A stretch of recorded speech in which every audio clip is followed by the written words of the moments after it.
ఉపాధ్యాయ ఉద్యోగులకు 30% ఐఆర్ ఇవ్వాలని పీఆర్టీయూ రాష్ట్ర అధ్యక్షులు మిట్టా కృష్ణయ్య డిమాండ్ చేశారు. ఎన్జీఓ హోంలో ఆదివారం జిల్లా పీఆర్టీయూ కార్యవర్గ సమావేశం జరిగింది. ముఖ్య అతిథిగా కృష్ణయ్య పాల్గొని మాట్లాడారు. ప్రతి వేసవిలో నిర్వహించే బదిలీల్లో కనిష్టంగా 2 గరిష్టంగా 8 విద్యా సంవత్సరాలను పరిగణనలోకి తీసుకోవాలని అన్నారు. అన్ని రకాల పెండింగ్ బిల్లులు విడుదల చేయాలని అన్నారు. పలు విద్యా సమస్యలపై చర్చించి తీర్మానాలు చేశారు. ఈ సందర్భంగా కాకినాడ జిల్లా పీఆర్టీయూ నూతన కార్యవర్గాన్ని ఎన్నుకున్నారు. అధ్యక్షునిగా చింతాడ ప్రదీప్ కుమార్, ప్రధాన కార్యదర్శిగా బండి నోకరాజు, కార్యనిర్వాహక అధ్యక్షుడు పి ఏడుకొండలు, రాష్ట్ర కౌన్సిలర్లుగా CH Srinivas, NK Subbarao, CPS కన్వీనర్గా వాకాడ చిన్నాలని ఎన్నుకున్నారు. ఎన్నికల అధికారిగా పి రాజారావు వ్యవహరించారు. అంటే ఫౌండేషన్ స్కూల్ అంటే PP1, PP2 ప్లస్ 1-2 పాఠశాలలు అక్కడ ఉండడం జరుగుతుంది.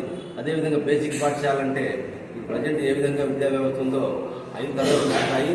అక్కడ టీచర్లు సంఖ్యతో పరిమితి లేకుండా ఆర్టీఐ ప్రకారం ఏర్పాటు చేయడం జరుగుతుంది. అదేవిధంగా మోడల్ స్కూల్స్ అని 10 మోడల్ మేజర్ పంచాయతీకి ఒక మోడల్ స్కూల్ ఏర్పాటు చేయడం జరుగుతూ ఉంది. అక్కడ విద్యార్థుల సంఖ్యతో సంబంధం లేకుండా తరగతికి ఉపాధ్యాయులు ఇచ్చే పరిస్థితి ఏర్పడుతూ ఉంది. అక్కడ 5 తరగతులకు 5 మంది ఉపాధ్యాయులు ఇస్తారు. అదేవిధంగా ఒక PSHM కూడా ఇవ్వడం జరుగుతుంది. ఇప్పుడు ఒకే పంచాయతీలో 3 రకాల పాఠశాలలు ఉండడం వల్ల విద్యార్థులు ఎక్కడ చదవాలనే మీమాంస ఏర్పడినప్పుడు, ఎందుకంటే ఆ మేజర్ పంచాయతీలో మోడల్ స్కూల్కు, బేసిక్ స్కూల్కు, ఫౌండేషన్ స్కూల్స్కు కనీసం 1-2 కిలోమీటర్ల పరిధి రావడం జరుగుతుంది. అయితే ఇక్కడ మోడల్ స్కూల్లో 5 తరగతులు 5 ఉపాధ్యాయులు ఉన్నారు కాబట్టి అక్కడ విద్య నాణ్యమైన విద్య లభిస్తుంది. మాకు అక్కడే కావాలనుకుంటే కూడా ఆ విద్యార్థులకు ట్రాన్స్పోర్ట్ సౌకర్యం కల్పిస్తారని చెప్పి గౌరవ మంత్రులను చెప్పడం జరిగింది. తప్పకుండా విద్యార్థుల నుంచి వారు కల్పిస్తారు. బట్ అదేవిధంగా ఈ PP1, PP2 స్కూళ్ళు ఆ మోడల్ స్కూల్లో విలీనంగా అంటే ఏ పాఠశాల కూడా ప్రభుత్వం మూసివేదని మంత్రి గారు హామీ ఇవ్వడం జరిగింది.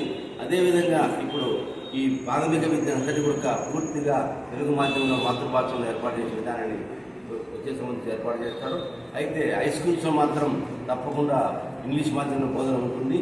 అంటే గతంలో ఇప్పుడు మెట్రిక్ తర్వాత +2 అనే స్కూల్ లేకుండా గతంలో మాదిరిగా ప్రాథమిక విద్య 1 నుంచి 5 వరకు, 6 నుంచి 10 వరకు హై స్కూల్ విద్య, ఉన్నత పాఠశాల విద్య, తర్వాత సపరేట్గా జూనియర్ కాలేజ్ వ్యవస్థలుగా మండలాలకు ఏర్పాటు చేయడం జరుగుతూ ఉంది. అక్కడ ఎక్కడైతే ఈపీ స్కూల్గా ఉన్నాయో అక్కడ 6, 7, 8 తరగతులు 60 నుంచి స్ట్రెంత్ ఉంటే ఆ పాఠశాలను హై స్కూల్గా ఏర్పాటు చేయడం జరుగుతుంది. 60 తగ్గితే వాటిని రద్దుపరిచి వేరే స్కూల్లో చేయడం జరుగుతుంది. మరి ఈ విధంగా ఒకటే విద్యాశాఖ మంత్రి గారు ఒకటే కోరుతున్నారు, నాకు రిఫార్మ్స్ కావాలి, ఏదైనా నాకు రన్నింగ్ అవుట్పుట్ కావాలి, నేను ఎంతకైనా ఏ ఖర్చు పెట్టడానికి మౌలిక వసతులు కానీ విద్యారంగంలో ఏ మార్పులు ఇచ్చే సలహాతో ముందుకెళ్తాను.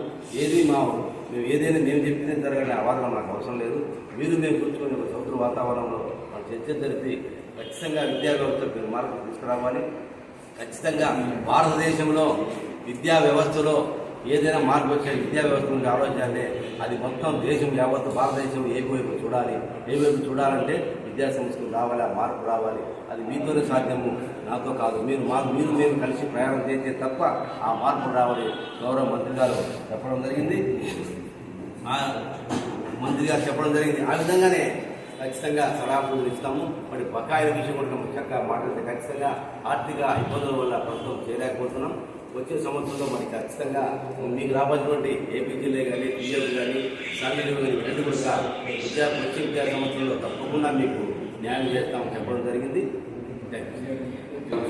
మెయిన్గా ఏం చెప్పామంటే అన్ని సంవత్సరాలైనా కానీ గత సంవత్సరం పిఆర్సీ బకాయిలు కూడా ఇప్పుడు పెండింగ్లో ఉన్నాయి. ఖచ్చితంగా మాకు పిఆర్సీ కమిషన్ ఇంతవరకు వేయలేదు, వేసినా ఎవరు జాయిన్ కాలేదు. కాబట్టి తక్షణమే మాకు పిఆర్సీ పిఆర్సీ లేట్ అవుతుంది. కాబట్టి తక్షణమే 30% ఐఆర్ ఇవ్వాలని చెప్పి మేము అక్కడ మంత్రి గారు చెప్పినాం. ఇప్పుడు ఈ సమావేశం కూడా ఖచ్చితంగా 30% ఐఆర్ ఇవ్వాలని ప్రభుత్వాన్ని డిమాండ్ చేస్తున్నాం. మరి ఈ సమావేశంలో ఈ కాకినాడ కౌన్సిల్ సమావేశంలో మరి కాకినాడకు సంబంధించి అధ్యక్ష ప్రధాన గారిని రాష్ట్ర బాధ్యుడికి సమావేశం ఎన్నుకోవడం జరుగుతుంది. ఆ